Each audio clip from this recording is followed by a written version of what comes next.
Hey YouTube, Thumbburn Fishing here.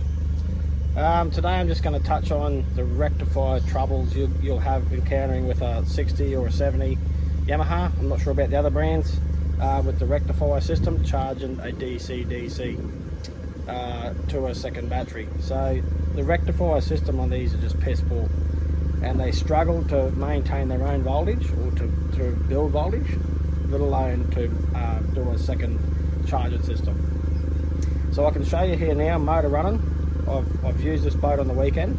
Come home, it was left all night and all day yesterday not running. I just towed it home obviously, and so it was used for a full day the day before, and then the battery hasn't been touched or on or anything. So the battery's pretty relatively new. You wouldn't say it's any issues with the battery. It's only a couple of months old. Kept on charge all the time, so it should be in as best shape you'd think the battery could be. So I've started the motor now. Now the alternator voltage is 12.8 volts going in. Now when I start that, so if I turn it off, let's just show you how that drops down. Now this has just been running, so the voltage has just increased. And it's saying there's 12.4 volts into the start battery, and the second battery, auxiliary battery for the fridge and the electric's 12.1, and I'm running the Red Arc low voltage. I'm gonna try and get that in there without bumping the phone. So it's a 12 volt system. So righto, so there's 12.3. Now to get this to charge, to try and get this to charge, to actually latch the dcdc to charge the second battery, I'll show you how long it takes and then what it does to the start battery, even while you're going along under RPM. So we get righto, we're going to start. Alternator voltage is 2.1, so it's pretty close to my, that's just saying because the engine's not running, it should be reading the same, which it is. It's reading the same voltage. So start it, you'll see what it drops down to.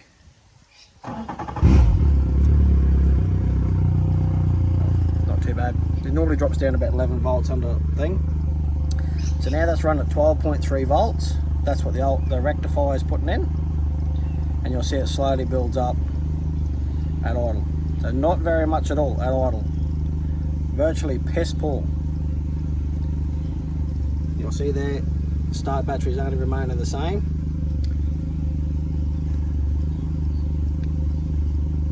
So what I'm going to show you here is give it some few berries, just under idle. See it goes up.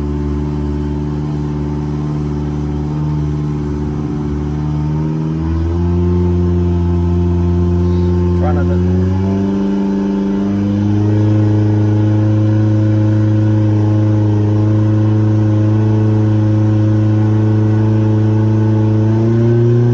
That's doing 3,000 R, 3,500.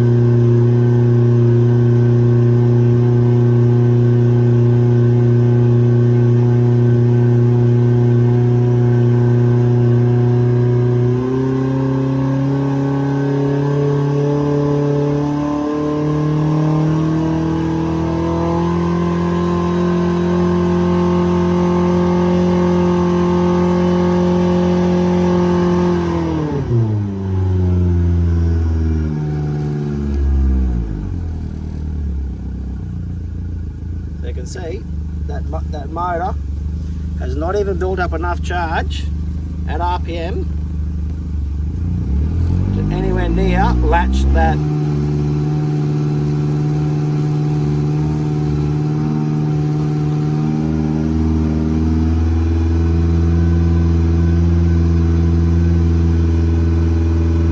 so I'll leave that running at high RPM.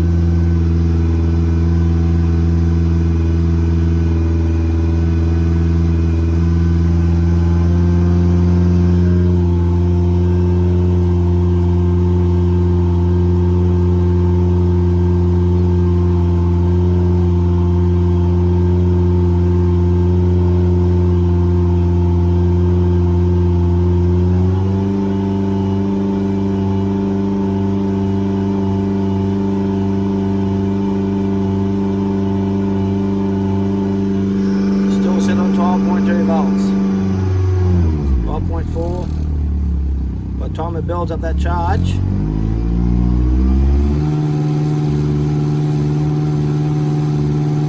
just slowly building up. Now that's hitting at nearly 13 volts.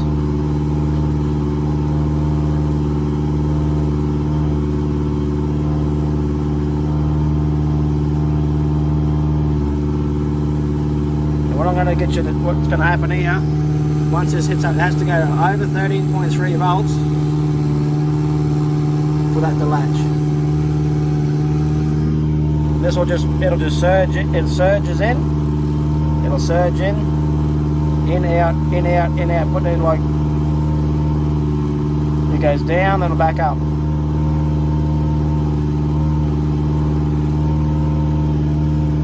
Engine sitting at 61 degrees. That's been running for 5 minutes there on this counter.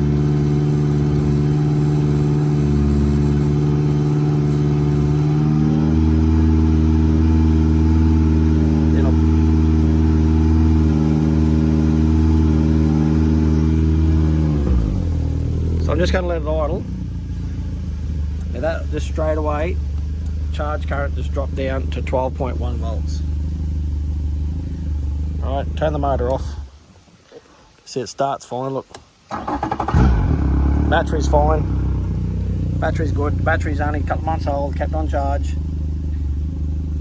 Now for this to charge, the dcdc, that has to reach over 13 volts to latch. Now what happens when it latches, that dcdc immediately pulls 12 amps out of the start battery, and that drops straight down.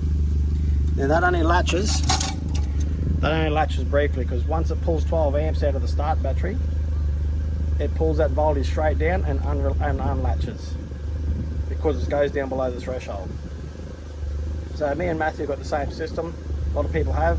A lot of people don't understand it until you start observing it. We do big runs down the territory, you know, like, and I charge it every night. The reason I charge it every night, you can get just a day and a half out of a second battery with that.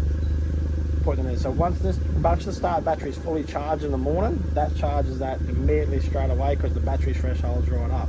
But as soon as you start running it, start and stop a few times, and that latches, as soon as the dcdc latches, it immediately pulls 12 amps off the start battery, equalizes it, and then pulls the voltage threshold down, and then it can't build back up to that 13 volts or over 13 volts to keep latching it. So what we're going to try to do, I've tried big batteries, I've tried true batteries, and I've tried a smaller battery, on the idea that the smaller battery was going to charge faster and bring the threshold up. It's not the case. So I'm going to try go to a bigger battery with a higher voltage threshold at the top to hold it, or a better battery, see if I can get that 13 volts to maintain. Because once it's got 13 volts, it charges all the time. And I think the dcdc, once it latches, pulls too many amps off the small battery, and it reduces the small battery too fast. So once it just pulls that amps like the fat off the top, if you'd say, off the battery, as soon as it pulls the fat off the top, it's just gone, and then it just struggles to keep up. So it's not about keeping up, it's about the latch and how long it can latch for.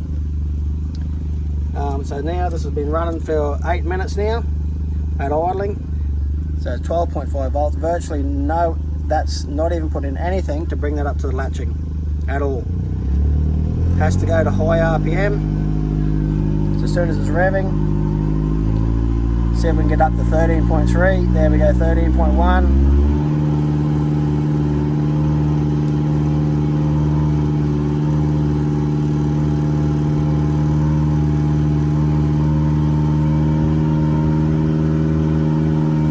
Just struggles to maintain, to put that power back into that battery.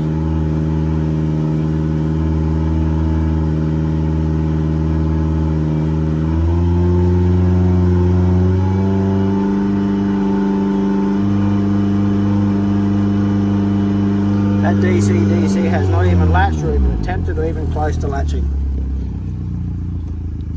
See there, just this. There.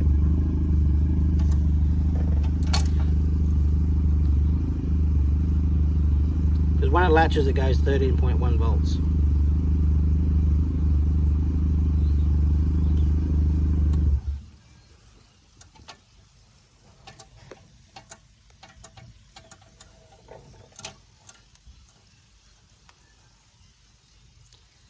12.3.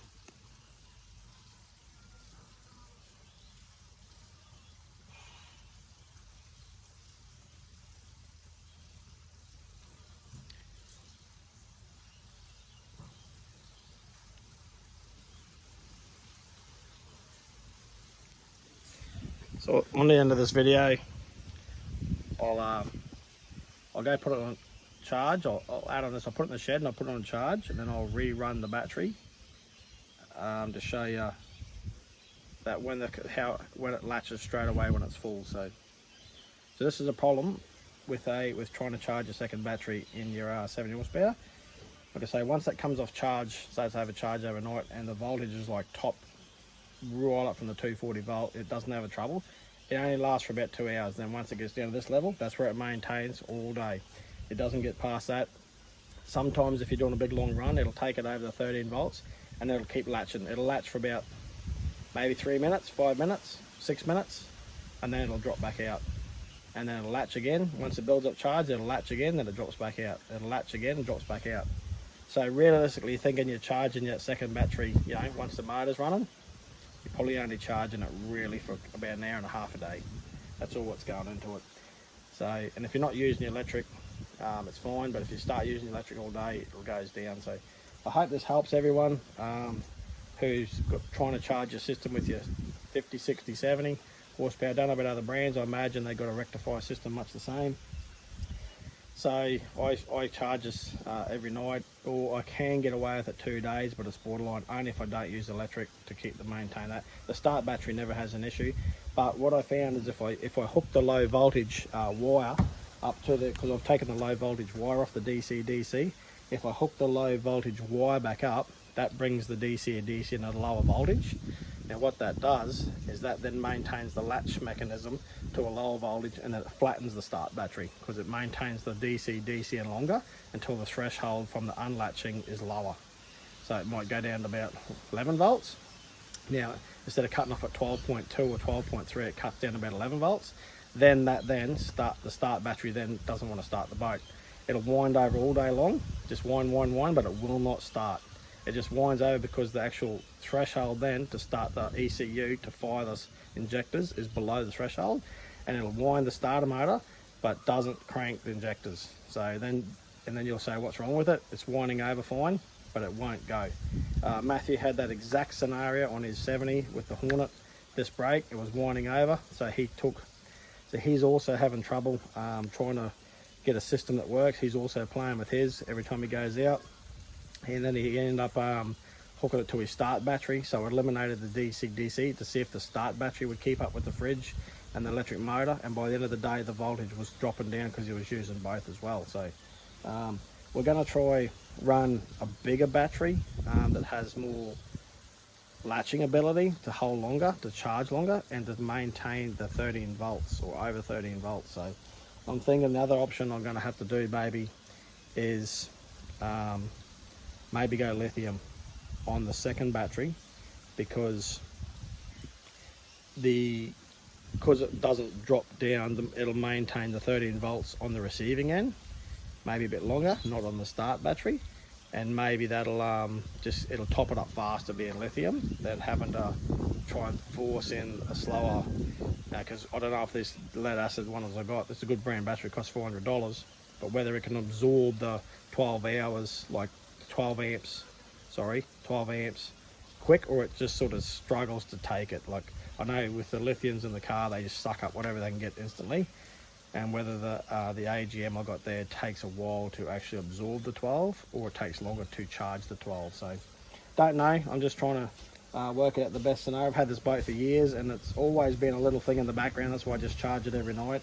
But I'd rather have it so I could go camp for 4 or 5 days, and then it just runs a self-sufficient system with the piece of shit bridge rectifier. So I'm trying to really just curve the what its ability is. I'm trying to just zap the most I can out of it to do this, to have like a camping rig with a 70 horsepower.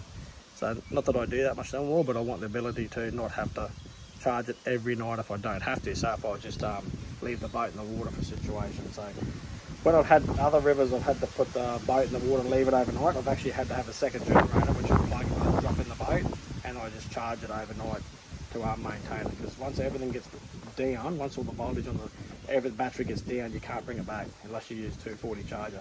12 volt just can't whack that pressure in for long enough, so it is a problem. So this has been sitting here now, this battery, and you'll see now that's just already dropped down to about 12 volts. Now that was just saying it was 12 point something. I'll start it again. See 11.9, 12 volt. So it's starting only 12 volt. Give it a rev again, so you think it's going to take off again.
There we are. I'll cut the video off there just to show you how, now that just doesn't apply to dcdc. I don't know, even if I use the VSR, it still doesn't get that threshold to charge. So people, if you got this system going in your boat, take a good note of it, get some voltmeters so you can see what's actually going on. Just got these off eBay.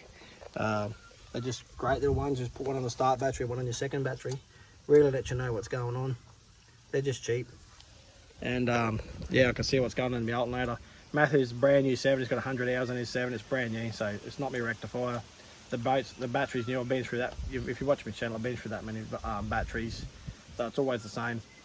One battery's not doing anything better than the other one, so I'm still going to keep pursuing this to see if we can get it where it constantly charges. So keep in touch, keep onto the channel if you like thumb-burn fishing. Some of these videos about reality of fishing. This is reality. This ain't someone selling you the bullshit. This is what happens in real life. Red Ark's one of the best in the business, in Australia made, so you know, Yamaha's best in the business. Lawrence, all good quality gear. Matthew's rewired this with high quality wiring, all brand new tin wiring. It's nice and neat, everything's brand new. He's done it all proper. Deutsch connections, everything's soldered, heat shrink, all tinned wire. The wire's all tinned. It's all brand new. It's only just fitted out not long ago. So he's got all high size wires than he should have. Mate, he's onto that sort of electrical shit. He loves it. He lives for it. And he buys all the best quality fittings and does it all properly. So all right then, thanks for watching. If you've watched this far about how to get your second charger, or how to issues you might have had with your 70 Yamaha, 60 Yamaha with charging the battery or keeping up. Again, thanks for watching Thumbbone Fishing.